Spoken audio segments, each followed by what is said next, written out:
Hello, and welcome again to another exciting edition of Cosmic Destiny, or Cosmic Dust. I'm John Wagner, and I'm sharing some stories from my life that, have made my life worth living. I'm sitting at Bagby Hot Springs at the moment. Pardon that loud ripple. But it inspired me, as you can tell, I'm sweating a lot. So it inspired me to share a couple experiences I've had in hot springs. So, I'm an avid hot springer. I've been hot springing since I was 10 years old. I love it. I think it's one of the things that helps keep us young and healthy and But, just like anything else, it takes practice. It takes practice, and you can overdo things. So, I was at Cougar Hot Spring. Both of these times were at Cougar, down outside of the Terwilliger Hot Springs in Blue River, Oregon. One day I was there, it was about 20 years ago, and there was a lady in the top pool, in the hottest part of the pool. And anyway, she passed out, right? She soaked too long. She didn't replace her electrolytes like I'm doing here. This is my homemade mix of, it's Lipton iced tea mix, sugar and some stuff like that with Himalayan rock salt. For me, it works great, as long as I keep a steady supply of this coming in, my sweat coming out, I can soak indefinitely. But if you don't replenish your electrolytes, it can really mess you up. It can cause strokes, it can cause seizures, it can cause heart attacks. Salt water is a conductor, right? And that's what our body uses, is the salt water in our body to conduct electricity to our muscles. And that's why if you work out too much and you lose all your electrolytes, you start cramping, right? When that happens to me, I drink a big glass of salt water, like a gallon of salt water. I just quaff it. Anyway, this lady passed out. She was about 6'2", probably 240 pounds. She was a big lady. And 230, 240. Okay, so she passed out. She's in the water. And so, there's other people there. There's probably altogether, let's say, 20 people. So I get the strongest guys around me. I was like, okay, guys, we're going to get her out of here. And take her up and lay her down. Try and get her to wake up and drink something. So I recruit these, other 3 guys, right? I said, okay, this is what we're going to do, right? You stick your arm under the knee here. You stick your arm under the knee there. Right, hold it like this. You go under the arm, and I go to the arm. We're gonna pick her up just like she's sitting in a chair, right? Anyway, we lift her up. One guy, because she's really slippery, right? We're all naked, covered in sweat and water. One guy slips a leg, the other guy lets go of an arm, and the next thing I know, I'm stumbling up the hill, with this 240-pound lady in my arms. So I get her up there and, put her feet up. And when she came around, I made her, because I had a bunch of some kind of an electrolyte drink, right? I had something, and I gave that to her, and she felt better, right? Okay, not a great story, but the whole point is I was prepared, right? I had extra supplies. I had extra salt water ready to go for other people.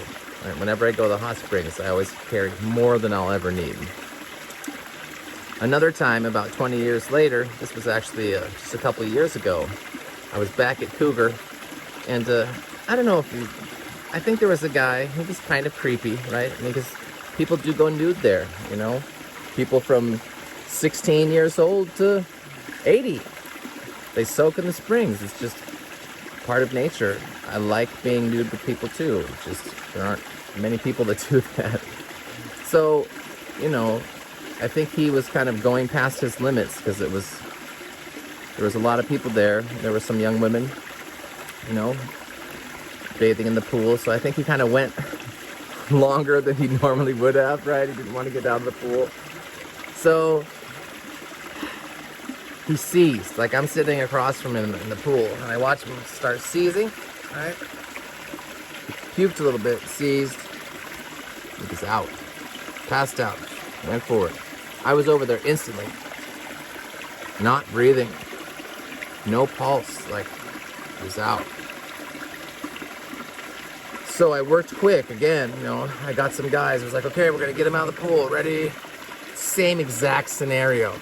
One guy drops a leg, the other guy drops an arm. This guy's like probably 6'6", 6'7", super gangly, right? And he's unresponsive, no pulse, not breathing, totally slippery dead weight. So one more time, this guy, for some reason, was a harder lift. So I'm dragging out of the pool. I'm dragging him up the hill, and honestly, I wasn't caring too much. I wanted to get him out, right? Get him up to flat ground and start doing a CPR. So as I was bringing him up the hill, his head was kind of bouncing on the rocks, right? Because like I had him like this. As I was getting up, his head bounced on the rocks a couple times. I think it woke him up. Right? His head smacked on the rocks a couple times. He started sputtering, right? He came back. He said, okay. Lay him down. I forget the terminology, but his gums were blue. His lips were blue. He was blue. He looked fucked up. He was having a heart attack. And, you know, he's a big guy.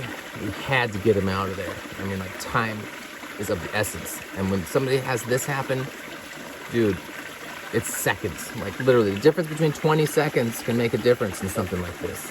Life or death. So, we're talking to him. There's another guy there that turns out to be an EMT. I worked in the ER, so we're discussing, plan of action. We tried to sit him up, and every time he sat up, we tried it once. He almost passed out, and went back again. So that we knew we had to leave him flat. And I was like, I have a body mover in my car. It's one of the things I keep in there. It's like this sheet with handles on it. I just keep it in my car, right? So I run like a bat out of hell. I mean, I'm talking, Olympic sprinter, butt-ass naked through the woods. Just, whoa! Right? Because the EMT was going to stay with him. So I bolted my butt off. Right? Went and I told the ranger what had happened. He's like, do you need an ambulance? I'm like, no, we need it now. He's like, well, I can't have service here. I have to drive up to the top of the hill. I'm like, drive up to the top of the hill. This guy's going to die.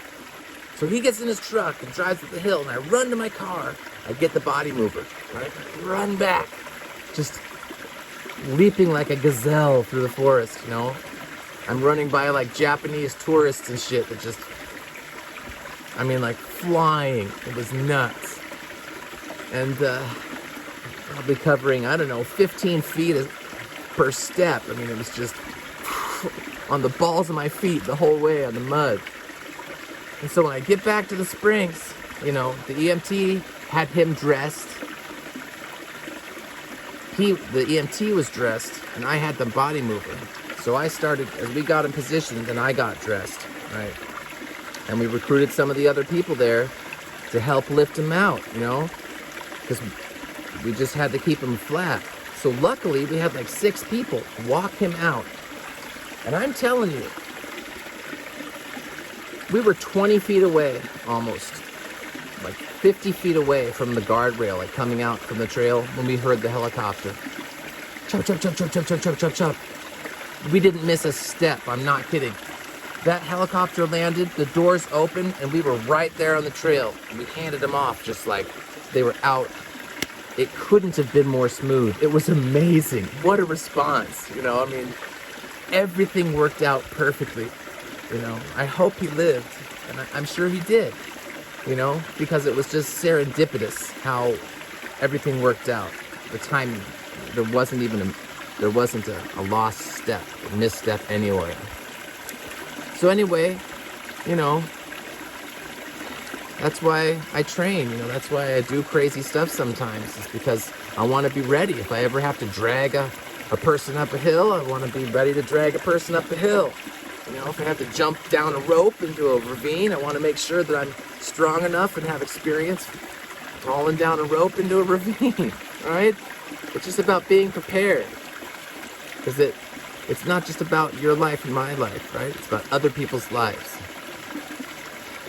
And that's how you save lives. You be prepared. Anyway, that's my story for today, for some hot spring action. And I'm gonna get back to soaking. Hope you all have a wonderful day. Please like and subscribe if you want to. But if you don't, that's cool too. What an amazing place. Okay. Cold water.